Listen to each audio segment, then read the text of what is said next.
ONGC FPO floor price has been fixed at 290 rupees per share, which is at a 3% premium to Tuesday's close. What it means for the stock?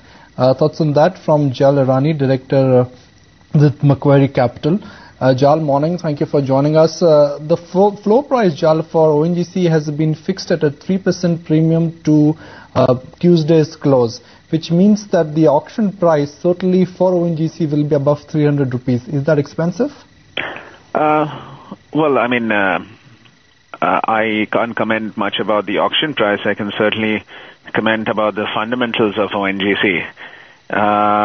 Essentially, ONGC is a company which is turning around in terms of volumes. From volumes declining by about 1 to 2% per annum, it has very strategically increased its reserve placement ratio, has exceeded more than 100% in the last 3 or 4 years, which as a result, with a lag effect, always results in a revival in volumes. So it is going to see a small increase in volumes versus a decline in volumes essentially going forward. So that's one thing. And the second thing is on valuations are indeed compelling.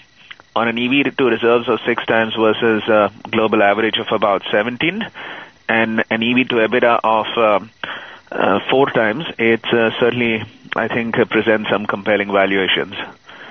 So that's more sort of from a fundamental perspective. So, Jal, just going by the parameters that you just talked about, as well as the valuation, can we expect good demand to the auction? Well, I mean, let me put it this way, that at current market prices, we have an outperform on the stock, and essentially we think that investors would be interested at a premium, and perhaps if you suggest a price of 300, and I don't know, I would imagine that the merchant bankers would have done the due diligence before actually announcing this. So I would suspect that they have done a healthy analysis of what demand could look like. Jal, if I compare ONGC with other global E&P companies, yes, ONGC is trading at a 50 to 60% discount, but is it fair to compare ONGC with other E&P players? Because for ONGC, the big issue is the subsidy overhang. That is absolutely true, and therefore, besides the EV to reserve benchmark, there are other benchmarks. I mean, especially on an EV to EBITDA. Now, the subsidy is stripped out of the EBITDA, and that factors in essentially, that is factored into the valuation, and despite that, then it quotes at a material discount. Also, it is worth noting that ONGC's got one of the lowest finding and development costs in the world. So what it does essentially mean also that despite its rather low realizations because of subsidy, which are on an average maybe $50 in the recent past, its costs are also actually significantly lower. So even from a competitive perspective, it is fairly competitive. So one looks at it on a holistic basis. And in fact, one also does a discounted cash flow, which takes into consideration all these several things, not only on a 1 year basis, but on a several year basis. Jal, while you do believe the stock is an outperformer, but at a CMP of 283, is it a buy? Yes, indeed it is, yes.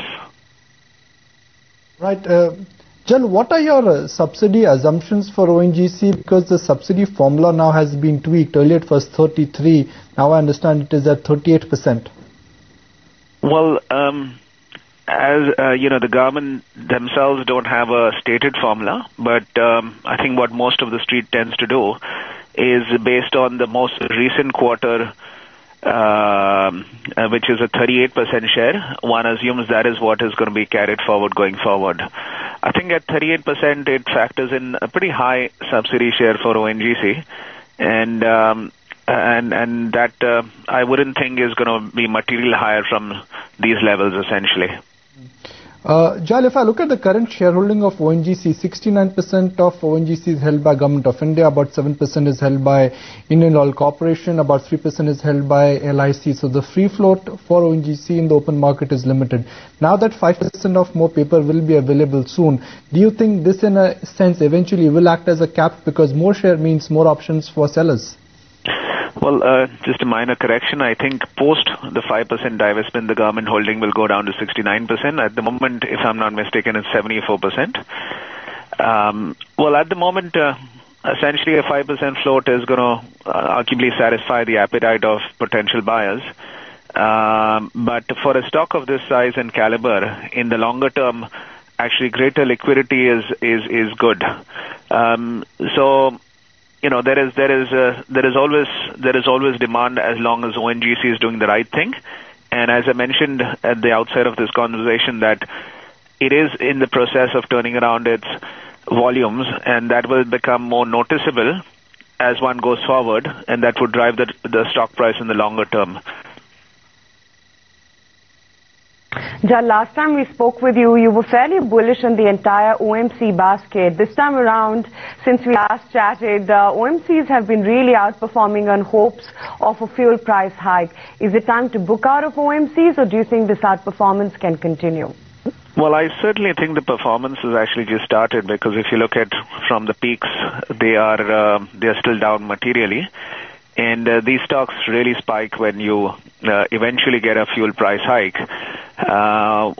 One is expecting that once the UP elections are out of the way, inevitably petrol prices will be increased, perhaps to some extent even diesel prices.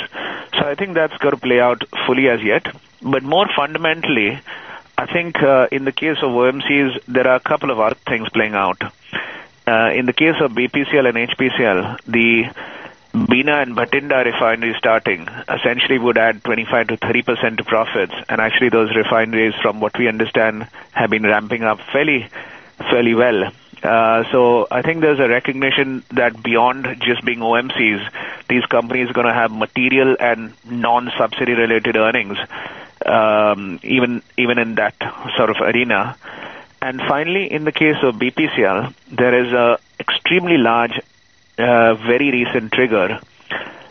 You may be aware that there is a bidding war going on for Cove Energy, which is a UK-based company, but has got a stake in assets in Mozambique. Now, BPCL also has got a stake in the assets in Mozambique, and based on the bidding price, the value for BPCL could be as much as 290 rupees a share. Now, we had assumed about 100 rupees a share, so that's 190 rupees more than we'd assumed, and nearly half of the stock price. So that, in fact, in the recent past, has turned out to be an extremely large trigger. Right. You know, when Jal Irani is on the show, you have to discuss Reliance. Reliance has slashed the ANP estimates again. The stock is now at 800 rupees. Do you think at current levels of 800 rupees is all the bad news globally and locally baked in for RIL? Well, that's a loaded question. I've got to be careful how I answer that. Well, let me put it this way, that expectations of decline in volumes is now pretty much factored into the mindsets of investors. And, we do an independent e-survey of institutional investors, and we find that that's really the case. And if anything, institutional investors are materially underweight Reliance. So that really is factored in. It may make great news every time it comes out. Now, on the contrary, what is actually balancing out things in the recent past and has not been adequately noticed is that Reliance has been getting some very material permissions to enhance KG-D6 production. So they have got permission to add 4 satellite wells in KG-D6, which would add 10 MMSCMD of production, mind you, not so quickly, but in about 2015-2016. And in addition to that, R1, again in KG-D6, which would add 15 MMSCMD more. There's also another 5th satellite well, which I believe that they are actually is being examined closely, and likely that they would get permission there too, and that would add another 10 MMSCMD. So these would add about 35 MMSCMD cumulatively, and potentially doubles Reliance's KGD6 production over current levels, however, by 2015-2016. So that is actually a material turnaround which has not really been noticed as much as by investors. On the back of that, and coupled with the fact that investors are at the moment materially underweight, Reliance has got a very material $2 billion odd buyback program. I think it's at levels one should be nibbling away, especially on declines.